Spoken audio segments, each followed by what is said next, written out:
أهلا بكم حبايبنا في رحلة جديدة مع بعض نستكشف فيها سر من أسرار الحياة، إنه النوم. النوم هو جزء أساسي من حياتنا اليومية، ومع ذلك كثير منا ما يعرفش أهميته الحقيقية. صحيح، النوم اللي بياخد نص عمرنا، فكرتوا قبل كده في أهميته بجد؟ هل تساءلتم يوما عن السبب اللي بيخلينا نحتاج ننام كل ليلة؟ النوم مش بس راحة، ده عملية حيوية بتأثر على كل جوانب حياتنا. في الفيديو ده هنتعرف على عالم النوم ونكتشف أسراره، ونشوف إزاي ننام كويس ونرتاح.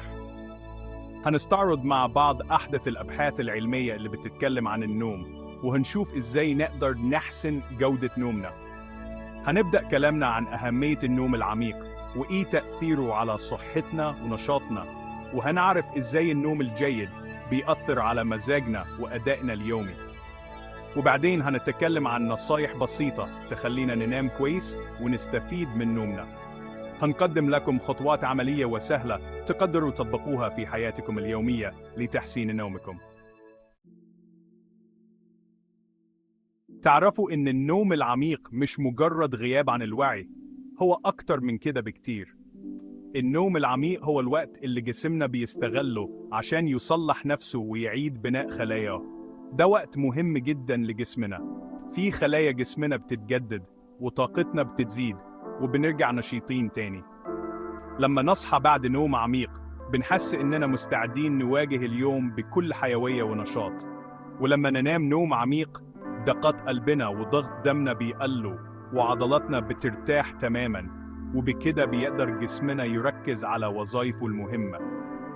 النوم العميق بيساعد كمان في تقليل التوتر والقلق، وده بيخلينا نحس براحة نفسية أكبر. والجميل إن النوم العميق بيقوي مناعتنا وبيحسن ذاكرتنا وقدرتنا على التعليم. لما ننام كويس بنقدر نستوعب المعلومات بشكل أفضل ونكون أكتر تركيزاً في دراستنا وشغلنا. النوم العميق زي الأكل لجسمنا وروحنا، من غيره تركيزنا بيقل ومناعتنا بتضعف وما بنبقاش منتجين زي ما المفروض. عشان كده لازم نهتم بنومنا ونحاول ننام عدد ساعات كافي كل ليلة عشان نقدر نعيش حياة صحية وسعيدة.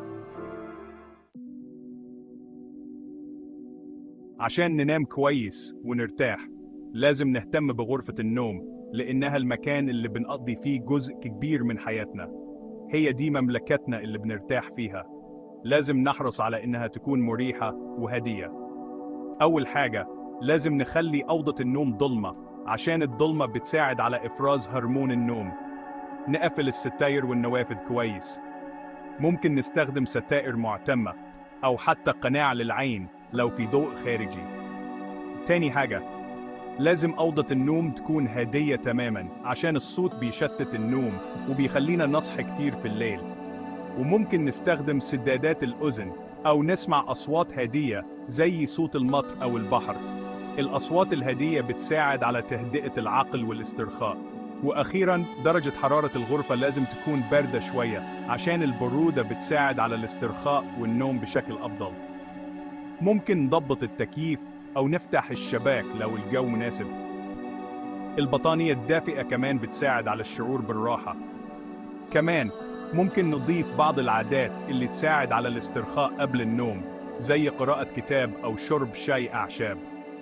دي حاجات بسيطة لكن بتفرق كتير في جودة النوم.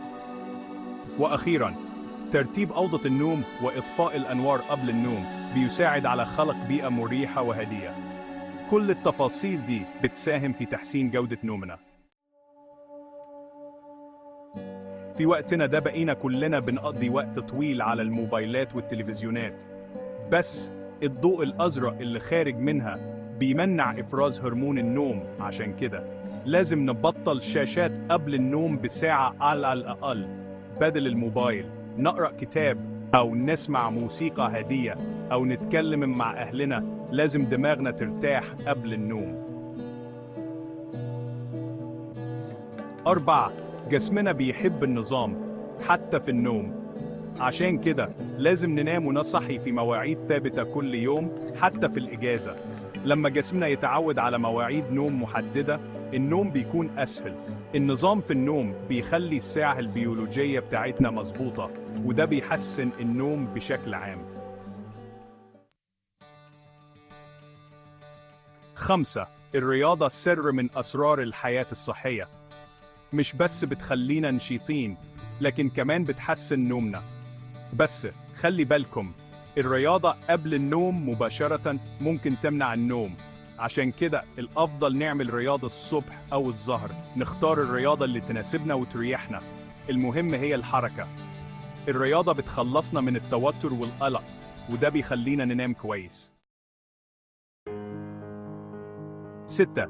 الكافيين والنيكوتين من الحاجات اللي بتمنع النوم. لازم نبطلها في فترة المساء. القهوة والشاي والمشروبات الغازية فيها كافيين كتير، والسجاير فيها نيكوتين. بدل المشروبات دي نشرب حاجات دافية مهدئة زي اللبن الدافي أو اليانسون. جسمنا محتاج يهدأ ويرتاح قبل النوم. الأكل هو اللي بيدي جسمنا الطاقة، بس لازم ناكل الأكل الصح في الوقت الصح.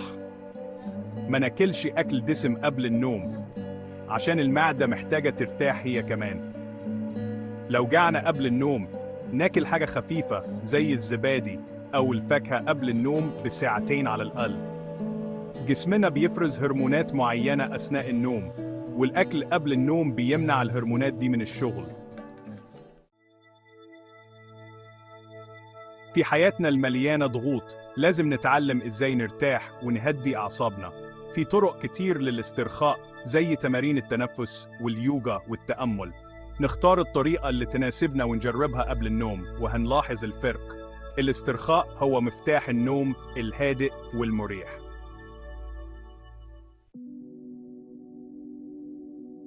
في عطور ليها مفعول سحري على النفس والجسم. عطور زي اللافندر والبابونج بتساعد على الاسترخاء والنوم. ممكن نستخدم زيوت العطور دي في جهاز التبخير، أو نحط شوية منها على المخدة. العطور بتأثر على حاسة الشم، ودي بتكون مرتبطة بالمركز العاطفي في الدماغ، وده بيساعد على الاسترخاء والنوم. القيلولة القصيرة ممكن تكون مفيدة عشان ننشط شوية طول اليوم، لكن القيلولة الطويلة ممكن تمنع النوم بالليل. لو مش بنعرف ننام كويس بالليل، لازم نقلل القيلولة الطويلة طول اليوم. نحاول ما ننامش قيلولة أكتر من 20 دقيقة.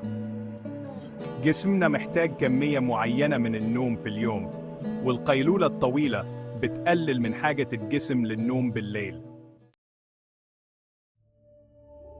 في النهاية، لازم نفتكر إن النوم نعمة من عند ربنا، نحافظ عليها ونشكره عليها. اتبعوا النصايح البسيطة دي وهتلاحظوا فرق كبير في نومكم، وهتحسوا بنشاط وحيوية طول اليوم. شكراً لمتابعتكم. ما تنسوش تعملوا اشتراك في القناة وتفعلوا زر الجرس عشان يوصلكم كل جديد. نتقابل في حلقة جديدة ومعلومات مفيدة أكتر.